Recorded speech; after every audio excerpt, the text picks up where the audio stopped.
Hey, everybody, this is Dan with Pain Free You. I have the pleasure of having Renny from California on with me.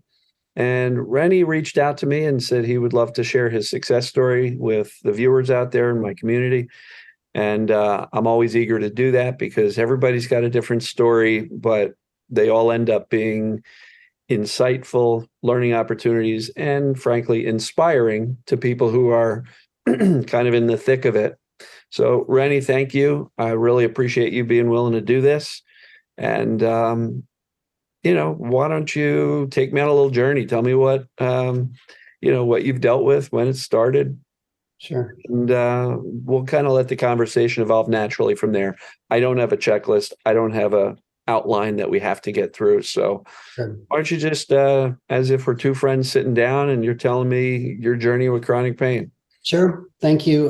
Thank you for having me, Dan. Sure. Pleasure My to be pleasure. with you. So my the onset of my chronic pain started was it was well, I actually remember the very beginning of it because it happened to be on my mother's birthday. Oh, So wow. I was out of town visiting, and that's really the only reason I remember the exact date it happened. Right. I was visiting my mom out of town for her birthday, and I was reading a book in the afternoon, and I suddenly had this strange shooting sharp pain that just went right across my forehead and into my right temple. And it was a kind of pain that was pretty jarring because I'm someone who doesn't get headaches. The occasional, headache, but Sure. not someone who's ever really suffered from headaches. And it caught my attention for sure because I thought it was strange, just the intensity of it. And it sort of lingered, and I thought, well, you know what, I'm going to take a nap. It was like sort of, mid-afternoon. I thought I'm just going to take a nap and, not think about this. And so I did, and woke up and it was still there. And that was the beginning of it, of the whole thing starting, because Okay. that lasted for 3 straight weeks, or excuse me, about 2 straight weeks nonstop.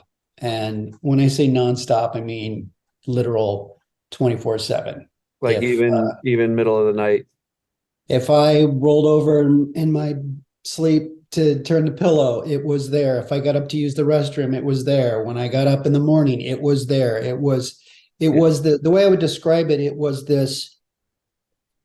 very localized. It was in my right temple, and it was as if someone was grabbing my skin and pinching it. And so it was sort of a pinching, burning pain in that one spot, and it never stopped. And it wasn't like, on a scale of 1 to 10, it was never a 10. It was like a 4 or 5. It was just enough to make me wince when I would speak to people. I Right. got in the habit of, I was talking like this a lot because it was there. Right. So it was really So, strange.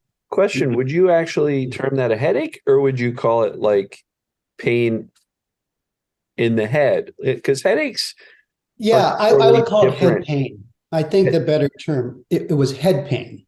Okay. And is that how it lasted or did it become a little bit more headachy later?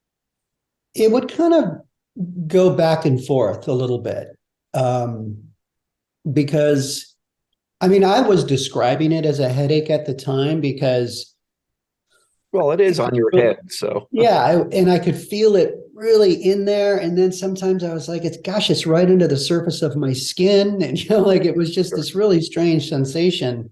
Gotcha. But I was concerned because of where it was. Mhm. Because in my mind, I thought, wow, this is whatever this is. It's next to my brain. Or it's in my brain. Like, what's going on? Sure. And when it didn't go away, obviously I became more and more concerned, just sort of waiting for it to subside, and it didn't. And so, I finally did hey, I need to go to the doctor. I need to get like, what's going on here? So Did you that get was an MRI? eventually, but no, at first it was, went in, saw a doctor.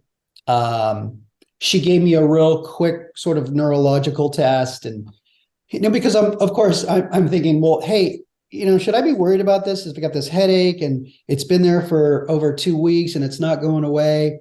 She says, oh, let's just do a little test. And she did it. And she says, hey, I think you're fine. Whatever you have, don't worry about it. It'll go away. It'll go away pretty soon. I remember her saying that. And I said, what if it doesn't? And she kind of laughed and she said, oh, don't worry, it will. So I said, okay. Well, it didn't.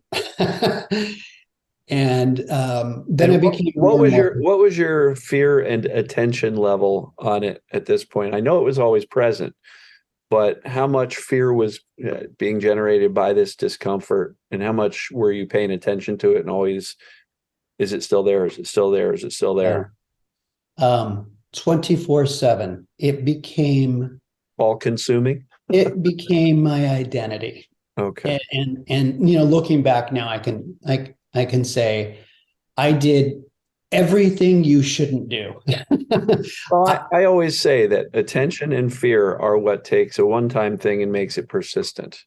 Absolutely. And that's 100%. That's why I asked that question. Yeah. How much attention and fear were you given it? It sounds like a lot. All the time. My routine was getting up every morning and Googling, trying to find a new way to describe my head pain. I even kept a journal. This is what it's doing today. This is how it felt on a scale of 1 to 10. It was this. It became my job. Like I was locked into what, why, how. What is this? Why did this happen? What were the circumstances? And how do I get rid of it? And that's all I was concerned about because it wasn't going away. And so eventually, here's the interesting part. So after about 3.5, 4 weeks, suddenly, finally, it went away for, I remember it was like a day and a half. And I remember the second it went away because it felt like the way I described it was like a hose that was full pressurized and someone finally turned it off. And I just felt like this relief. And I thought, oh, wow, that's great. It finally went away. Wow, what was that? And here I'm thinking, great, it's over. Like, that was weird. And then I was coming back from an appointment the next day, and I started thinking about it. Like, wow, that was really strange. What was that? I really hope it doesn't come back. And really started obsessing about the thoughts about what that was and what it could be. And guess what? It came back. By the time I got the door home, and invited it in. Come on back. Yeah. By the time I got home, it was back. And that's when I became really scared. So I followed up with the doctor and said, hey, this thing is back and it's not going away again because it hung around. Again, same spot, just same sensation, pinching, burning, twisting pain. And she said, let's get a CT. Let's check this out. So just kind of fast forward to that. CT, everything came out fine. MRI, everything came out fine. MRA, everything came out fine. I had over 60. I remember one time I had over 60 blood tests. Oh, wow. Everything was in the green. Everything was fine. So that began my journey of being medicalized because now they, great. It wasn't anything that they saw as dangerous, but we didn't know what it was. So I started being told all the things that it could be. And some of them with no evidence, by the way, it's all just theories and right.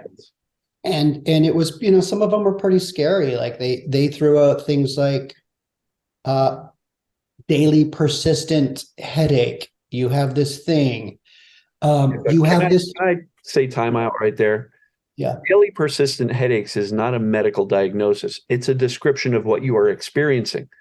Mm-hmm. It's not a disease. It's not an illness. It's not seen on blood tests or imaging studies. It's just a description. Right. But the way they describe it to you and what I was told is, oh yeah, you could have this forever. This could, this is something that you could have for, it could be a couple of years or, it could go away, but you could have it forever. Great. And then they threw out this thing called trigeminal neuralgia. Oh, sure. I know what that is. Which I had no idea what it was. Mm-hmm. And so I had to Google it. And Bad oof, idea. that was the beginning of a spiral for me, because that was a really scary thing. Mhm. And and I mean, I wanted to know about it, so I joined a Reddit page that Oh, people suffering from this, because I wanted to know, well, what is this and how do you get rid of it? And that was really bad. That was a really dark space. And so I learned very quickly. I thought, I don't want to be involved in this. This is not a good place for me to be. yeah. Um, I call those bad neighborhoods. We want to stay out yeah, of them because all yeah. you're doing is going and hanging out with a whole bunch of people who have common symptoms and lots of terror as to what's going on, but no solutions. Exactly. And the thing is I didn't even have this. It was just something they said you might have. And so the more I found out about it, I started getting, really scared that, well, what if I actually do? Like, it is, because they raised the possibility.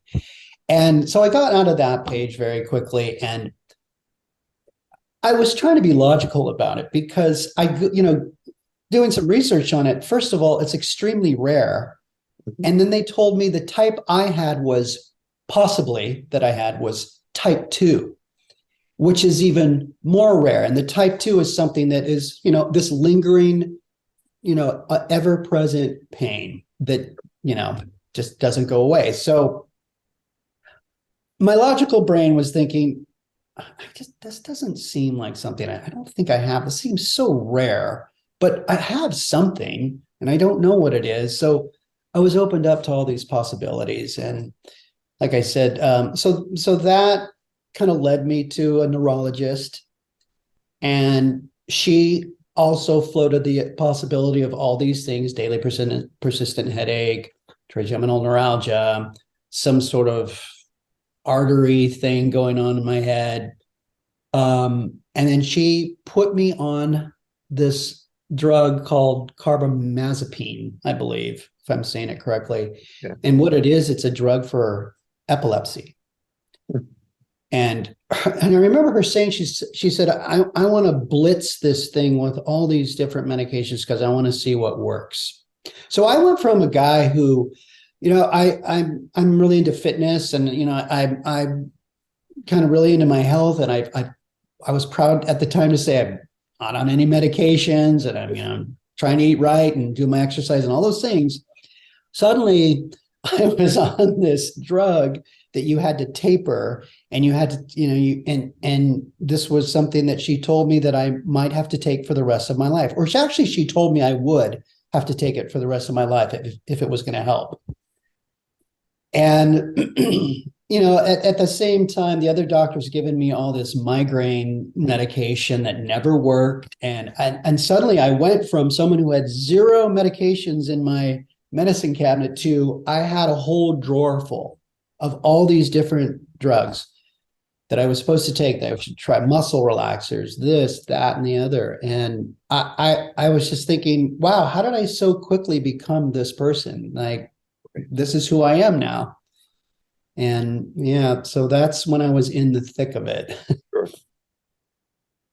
So when did you make a turn from the medical world to the mind body world? Right? Because at some point you found out that, hey, perhaps my body's not the issue. So did somebody introduce you to Dr. John Sarno's work or some of the other TMS professionals? Like, Yeah. how did that path lead you to, maybe the brain is creating this? Right. So a good friend of mine knew that because I only told a couple people that I was dealing with this. And a good friend of mine said, hey, there's this thing called the Curable app. Okay. So the I said, curable what's app that? is Right. So, and Dan, I was in a place where I am ready to try anything at all to make this thing go away. for sure. So I got on the Curable app, and that was sort of my introduction to TMS, and this whole mind body thing, and started listening to stories and listening to their podcasts. And I read Alan Gordon's book, and that was really helpful, because when I went back and thought about when this whole thing started, I actually had just decided to make this very huge life change. But at the time, I go back and I think about it, I would not have described myself as being stressed about it, or I was repressing anything. I had made this decision to make this big life change. But I know now, looking back on it, I absolutely was repressing a lot and compartmentalizing Yeah. right. So reading Alan's book sort of got me on that path of, okay, this is starting to make sense. That was my introduction to it, when all these dots started to connect. And so I read the book a couple times, and strangely, after I read the book, I didn't have a book cure, but again, it went away for a couple of days. Suddenly it just dissipated and went away. And I was like, that's even more evidence from what I'm reading. Okay, this is starting to make even more and more sense. But it wouldn't stay away. It kept coming back, and then it would stay for like a couple weeks at a time, and then it would go away for a couple days again, and then it would come back. And I started again. I'm journaling all of this, right? I'm like, hey, it went away for 7 days. That's the longest it went away, and Sure. so that sort of led to. I got on a Facebook page. I think it was called "Tell Me About Your Pain" or something like that, and it was sort of the way you described, not really a bad neighborhood, but it wasn't a great neighborhood, because it was sort of the same thing. It was about TMS, though. Well, it is and it's not. It's appealing to generic people who haven't heard about TMS yet, but I believe it's actually run by Alan Gordon. Like, I think he was a creator of that page, but there's very little moderation in there guiding people to TMS. So you've got people who know that are very much still in the medical world. And they're just like, I'm going to tell you about my pain. And next thing you know, you hear story after story. And that my experience of it was that it was just another page that, there was a group of people that were talking about their pain. And then someone saying, I had that pain too. And this is, I tried this. And so I just but that is how I got introduced to you, is because I'm reading it one day and I actually made a comment about something that I was experiencing, and someone had commented, hey, you should check out Dan Buglio. And I'm like, what's a Dan Buglio? What's that? yes. So I clicked on it, and that's how I found you. And that was sort of the beginning of my journey out of it, because like a lot of people say to you, Dan, I started watching your videos, and it was just sort of this calm sort of voice telling me what this was, what this could be, and these experiences and your experience, and it made a lot of sense, just like a couple, 3, 4, 5-minute video. I started watching a lot of them, and that kind of was my beginning of getting out of it. Right. Very cool. Yeah. So how long was it from when you heard about Curable, eventually finding me through that Tell Me About Your Pain community, until you finally lost the fear and the symptoms eventually followed and started to disappear? And so let's see, it would have been, when it started, it was the total journey doesn't matter, because I spent, well, enough of that, but the total journey doesn't matter. A lot of people go, how long did it take? So from when you kind of heard about Curable, how long was it before you really got to the point where you're like, oh goodness, there's really nothing going on here? Yeah. Okay. It took me a while. Comparatively, I know that I feel that I'm fortunate, because I know there's a lot of people that suffered from chronic pain. I'd read these stories years and years, decades, and that kind of thing. And here I am thinking, well, I've only been dealing with this for like 6 or 9 months, but I was so concerned that it could turn into, decades. And so It was, by the time the Curable app, I think I found in August of that year. I'd been dealing with it for a couple of months at that point, and then I found you, I think, a couple months later, Okay. and then watching your daily videos and reading about it. I feel like I started making a turn probably in December of 2021 is when watching your daily videos and listening to you say, talk about calm indifference. You were really at that time in your daily videos, you were talking about calm indifference a lot. At least that's Calm reassurance calm reassurance and indifference. and I kind of look indifference. at them Yeah. as two different things. Calm Right. reassurance is more like, hey, come on, Renny. There's really nothing going on. The doctors couldn't find anything. It's all theories. It's all opinions. Medically, they gave me a clean bill of health. Like if you went to a doctor and said, hey, I'm feeling good, but just looking for a checkup. I'm thinking about Yeah. starting running again. Mhm. Am I okay to do that? They would have been like, yep, you're good. Blood tests are good. Yeah. Imaging's good. Go for it. So Right. on the But outside, you looked great. right. But because I was told that there could be all these possibilities, my story didn't really end there because it started to morph into this health anxiety because all of a sudden I started to believe that all these things could be because they would talk about my symptoms and say, hey, you could have this, you could have that. And so suddenly all those things that we think about, like I hope I don't have this or that, and you kind of live your life and you get past those thoughts. I couldn't get past those thoughts. I started thinking, wait, maybe I could have all these things. And so I suddenly became hyper aware of all sorts of sensations. Like, what is that? Why is there a tingling in my hand? Is it connected to this? Did they miss something? I started doing those kind of things, a lot of catastrophizing, and that's when I kind of morphed into the pain was starting to come and go more and more. But then I started getting this anxiety.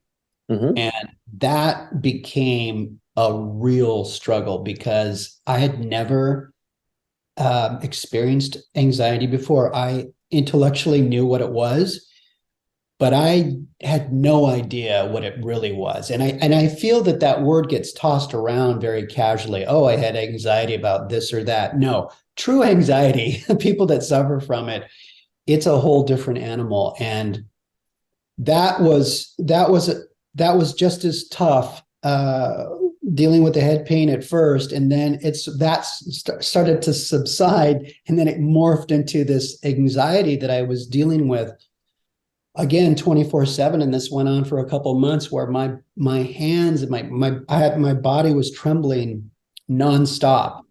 And so I started kind of going back down those roads again, like, well, wait a minute, maybe this could be related, and Yeah. started making up all kinds of stories. But the good news was I was using your same techniques because it's their chronic pain and in my opinion, chronic pain and anxiety are close cousins. And I said, this is the same thing. And it's all about my central nervous system is up here, to use one of your mannerisms. Yep. I was up here, and I would constantly tell myself, I would even kind of pat myself and say, I'm okay. It's all right. This is temporary. Just, you're going to get to the other side of it. And that's sort of how I approached it. I approached it like exercising, because I exercise a lot. I thought, you know what? Sometimes you just have to show up, just even when you don't want to, you don't feel like it. It's easier just to sit and, lay in bed or whatever. And I thought, no, you just got to show up. You just got to get there, just get through it, just get through another day. And I slowly just kept using your techniques. And as time went on, I described it as molasses. It just like slowly started just going away. And some days it would come back up and then it would go back down again, to finally where I finally got to the other side of it. And I thought, wow, I didn't think I'd ever feel normal again, and and there I was. Yeah. So when you said chronic pain and many other chronic symptoms, and anxiety are close cousins, it's because they're driven by the same exact thing, perceived danger. Mhm. And this nervous system and brain that's hypervigilant, always doing what? Looking out for danger. And when we have a system that is so hyper cranked up, every sensation that you notice in your body is amplified because everything is jacked up and very Right. sensitive. And so when the brain receives this amplified signal from your finger, like, why is my finger tingling? Your brain goes, uh-oh, we've got a problem. And given that experience that you had had for the prior however many months or years, the alarm system was very trigger happy. It's like, uh-oh, uh-oh, uh-oh. And Yeah. and we've got to continually, as we get those uh-ohs, we have to go, no, wait, time out. Shh, we're okay. It's going to be all right. It's just a little tingling in the finger. And, you Mhm. know, that's part of the human experience. You know, we sometimes get some sensations in our bodies. As a matter of fact, right before this call, um, I got up and I had a little pain in my ankle as I'm walking through the apartment. I'm like, well, Mhm. that's weird. And then I forgot all about it and it's gone. Right. Right. But, you know, to somebody who had had foot or ankle pain before, they'd be like, oh no, it's come back. And, you know, they start Googling ankle pain again. And Absolutely. I was hyper aware of every sensation that I would feel in my body, and you kind of get like that when you're in that space. And I would tell myself I probably had these sensations before. I just wasn't paying attention to it because I was living my life, and I'm so up here right now that they're just I can't ignore them. And so like I would get a vibration in my left foot and I would get a tingling in my right hand, and it's just not a fun place to be. And you know, I worked hard and I was very determined to get out of that space, and I did, you know. And now I just kind of think of it as a friend of mine described it as, it's just your body talking to you, you know. And that's all it is. It's just reminding you that you're alive. And that's kind of how I think I about like it. that.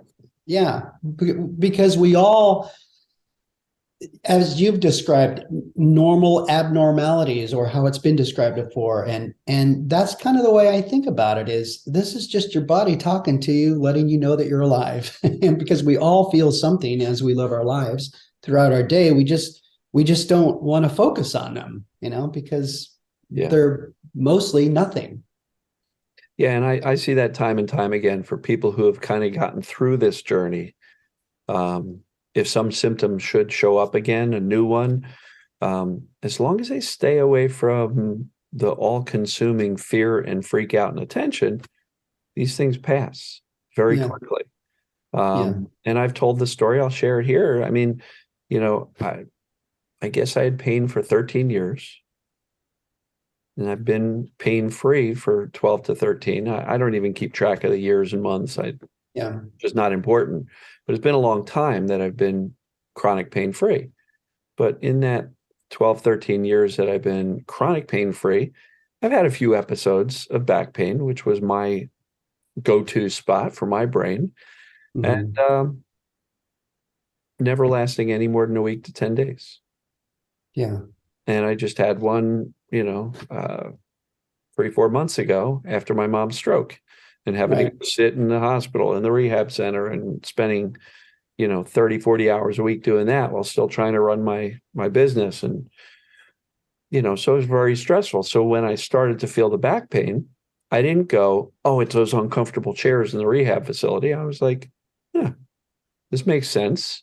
Yeah. Mind, body, lots of stress, lots of emotional turmoil, watching mom Mhm. go through this and, talking to my brother and sister, who's going to go visit mom today? And I can't make it today. So can you go to, right? Just really, but I gave it zero fear, zero Yeah. attention. I knew what it was. I called it out for what it was, and it was gone in like a week. Yeah. Come back. And so um, the phrase I like that actually came out of Nicole Sachs, give her credit for coming up with this. She said, there is no cure for human pain, but there is a cure for chronic pain. And the cure for chronic pain is if you get a twinge here, a tingle there, a pain there, relax. It'll pass. Yeah. Because unless you truly fell down and broke your leg or broke your wrist, there's no injuries. Somebody just asked me the other day, I bent over to do something and I got this sharp pain in my back. So I injured it. I threw my back out and use all those catchphrases. Yeah. Well, we don't throw our backs out. An acute onset of TMS feels an awful lot like an injury. I'm like, no, I had that dozens of times through my 13 years. So it was never an injury. It's in my case, it was always TMS. Yeah. Always the brain perceiving that bending over is dangerous. Stop it. Here's some pain. Stop bending over, Dan. And it became conditioned that when I would bend over, I would hurt. And, so perceived danger is driving all of this, right? 100%. It really is. And when you look at the amount that your symptoms consumed you, and then the rabbit holes that you went into, which just created more fear and terror, and then doctor's appointments, opinions, might be this, it might be that, could be this. And next thing you know, you've got a whole list, probably even written down somewhere, of all the possible things that might be wrong with you. Absolutely. And here's the deal. There's something called the reticular activating system. If you believe that something is true, your brain looks for evidence that that thing is true. It's also called cognitive bias, right? So the reticular activating system, if the doctor says you might have this, what are you going to do? You're going to be on the lookout for evidence that that might be true. Right. So a lot Absolutely. of what I do, that. a lot of what I do and what you've naturally come to is a belief that I'm actually okay. And this same reticular activating system is now looking for evidence that that is actually true. Yeah. And so by not buying into the fear or the attention or the flat out panic that many of us got into along our journeys, these sensations come and go pretty quickly. Yeah. If the brain's not perceiving danger, well, if the brain perceives danger and you're like, it's no big deal, and you go on with your day, the brain goes, oh, look, Renny's okay. I guess there's not any danger. And the brain lets it go. And it really can be that simple. It's challenging. It's not easy, especially when you're deep in that health anxiety. And, it was there's a million things we could get. But fortunately, look around. You're doing all right. I mean, if you just keep showing up and just keep doing the work and really just living your life and getting to that place where you truly believe it, because it does take a long time to believe it, the reassurance, in the beginning, that old phrase, fake it till you make it. And I was just telling myself, you're okay. And not sure how much I believed it, but I wanted to believe it. So I just kept moving forward with it to you actually get to a point where, I actually am okay. Like I actually do believe it. And that's when you start to make the turn. And that's where we get all back to, how do we work as a human being? We believe the things we think and say most often. For a long while, you were thinking and believing that you had some horrible illness that was going to take you out. Yep. Whereas now it sounds like the health anxiety, which was just as all consuming as the symptoms were initially, the way out of the health anxiety was consistent, calm, reassurance, confidence that no, been down that path. I'm really okay. And you're right. Initially, it didn't seem authentic. But after a while, you keep on repeating that, your brain starts looking for evidence that you are okay. And the more you're doing normal things, right? I talk about consistent messages of safety. One of those messages of safety is kind of much as you can within whatever limitations you've got. Start doing more normal things. Engage your brain in something else other than this narrow focus on your physical body or your anxiety or your spinning runaway fearful thoughts. Right? Shift your focus and engage in something else. And eventually your brain goes, Renny's got to be okay. Right. He's doing more normal stuff. So I guess he is back to normal.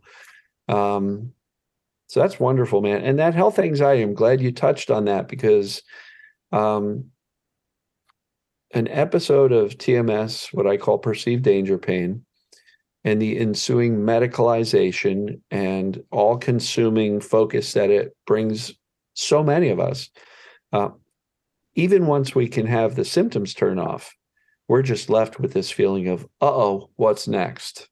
And that's Exactly. what health anxiety is. It's this just Yes. this fear of everything that could go wrong is going to go wrong.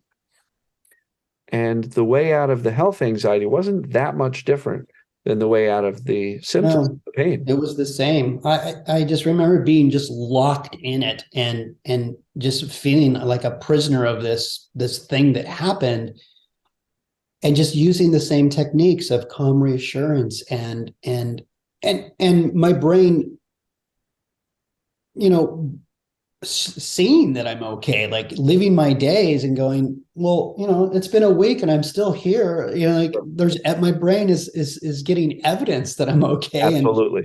and so that would help, and I would make it. I'd go through another day. To pretty soon, it just started going away and dying down, and Yeah. So yeah, I think the key there for you was, number one, knowing what the process was, which is I've got to calmly reassure myself. But after that, it was consistency.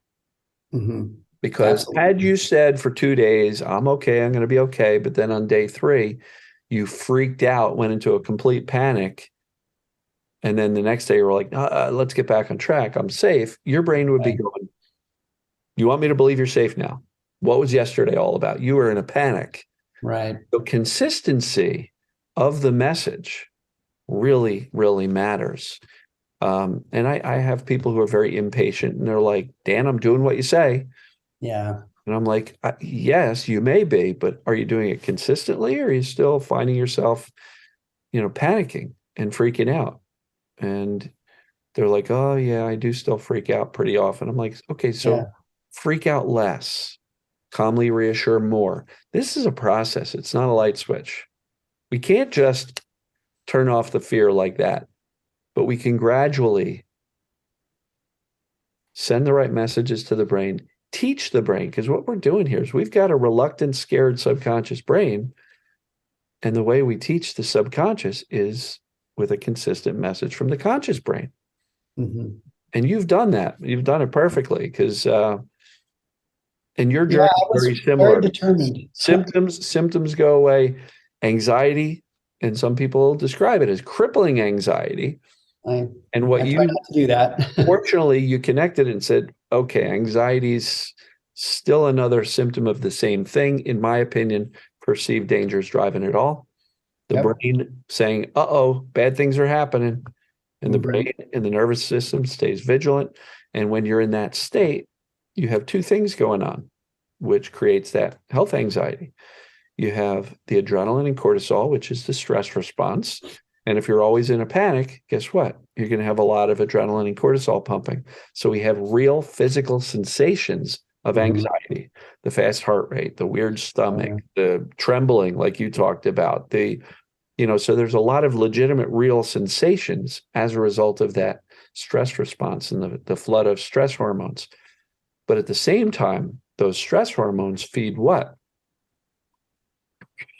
And the thinking, spinning, Oh, yeah. worrying, catastrophic. What if this never goes away? I could have this forever. Thanks, doctor, for the horrible prognosis. Right. And so the thinking feeds more adrenaline and cortisol, and then that creates more sensations in the body and the trembling. And next thing we know, the thinking speeds up. Mm-hmm. And so Yeah. It, it it, it like was. feeds itself. The emotional response is Yeah. the best thing to do is what you've done, which is just to kind of get the intellectual knowledge as to what's going on and the path moving forward. And you made a commitment to yourself. You really did. I mean, I didn't do this for you. I just kind of showed you some information, but you had to make a commitment to yourself that anytime you'd find your thinking going like this, you said, nope, come on back. We're okay. Yeah. And Yeah. if there was adrenaline and cortisol, you found a way through slowing down your thinking, to allow things to settle down. And I imagine it wasn't easy. No, it was tough, but it was really consistency. I mean, that's really the key, is just to keep showing up. And that's the way I thought of it. You know, Yep. I was so determined, I'm gonna get to the other side of this. I would say that to myself out loud. I'm gonna get to the other side of this, because I would see your success stories. I would read about people that have gotten to the other side of it. And I was so determined, I'm going to be one of those people. This is not going to be who I am. So I was very focused on it. And yeah, it was just your guidance. I guess I would say is just, you know, my daily morning coffee with Dan, and get my little message. And then, okay, I got to start my day. And when I really started implementing I'm just living my life now. Yeah, this sucks. I have all this stuff going on, but I got to go live my life. I got to go do these things today. And it's so true. The more you do that, the more I did that, I started kind of getting back to my old self. And I started, hey, you know what? I had a pretty good day. Like, I didn't really feel the shakiness today. I kind of felt fine. My catastrophic thoughts were kind of cut off. I would just like, oh, I'm not going down that road today. And you know, just keep showing up and just keep doing it, and you know, you'll get there. And I did. That's awesome, man. Well, unless you've got anything else to share, I really appreciate you going through these stories. Um, Yeah, thank you. it's, you know, it's just great to see people getting better. And it's not as complicated as people think. It's understanding what's going on and then consistently retraining your brain, teaching your brain, I'm actually okay. And when the brain feels safe, symptoms go away, anxiety goes away, right? Yeah. Yep. So it's all about safety. And when your brain feels safe, you go back to normal. Right. It's like, oh, my old self is back. Yeah. Did you have anybody in your life who noticed like you're like a different person? Like you're back Yes. to your old self and you're not Yes. that weird sketched out person anymore. I had a friend of mine that did say that quite recently. She looked at me and she said, "You look different." And she said, and I mean that in a good way. She's Right. like, "What's going on with you?" And I said, "I feel fine." I said, Good. "I'm me." Yeah. Because it Yeah. is interesting. You know, I coach a lot of people, and when people start to lower the fear and they're able to get more calm, and even if they still have the sensations, they're not as bothered by them. They say Mhm. their families, their spouses, other people notice. They're like, you're showing up differently. Yeah. Good thing. And they start smiling more or laughing more. And actually, one of my coaching clients said, you know, her husband looked at her and said, I got my wife back, Mhm. which is Mhm. like, you know, that stuff hits me in the feels. Yeah. It's awesome. So I'm Yeah. thrilled for you. Pleasure. Yeah. Thank you. You just continue with the same. If something weird happens, just know, unless you fell out of a tree or got hit by a bus, is Right. most likely just more of the same. Yeah. Check in with what's going on stress wise, emotionally, connect the dots and go, all right, safety, safety, safety. I'm okay. This is temporary, not a big deal. And you'll find that any tweaks that should happen moving forward are just that. They won't become chronic. And I'm evidence of that. I got 13 years going now with nothing chronic. So love it, man. I appreciate Yeah. you. Thank you for sharing. All right. Thank you, Dan. All right, I'm going to hit stop on the recording. And everybody, thank you for watching. And Renny, thank you for All sharing right. your Thank you. experience. All right, take care. Bye-bye.